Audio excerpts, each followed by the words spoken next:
Parmi les points appréciés du Tour de France, on retrouve le partage avec le public.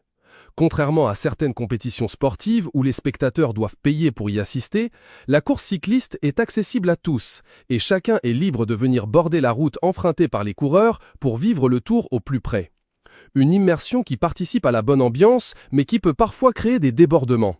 En effet, certains spectateurs trop enthousiastes ou irrespectueux, la limite est fine, prennent parfois des risques considérables au passage des coureurs, provoquant alors des accidents plus ou moins graves. Les plus frondeurs n'hésitent pas à s'élancer sur la piste, que ce soit pour faire passer un message ou pour faire rire les copains. Ce mercredi 23 juillet, 17e étape du Tour, un illustre inconnu en vélo, vêtu comme l'équipe Décathlon AG2R, a réussi à tromper la vigilance des autorités et s'est retrouvé sur la piste. Ce dernier a tenté de franchir la ligne d'arrivée alors que le peloton ne se trouvait qu'à quelques centaines de mètres derrière lui, mais c'était sans compter sur un policier qui l'a stoppé à la dernière minute.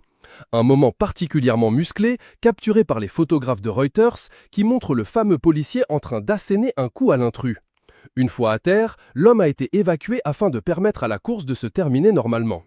N'étant pas blessé, il a été interpellé par les CRS. Cet imprévu survient une semaine après un premier incident sur le Tour.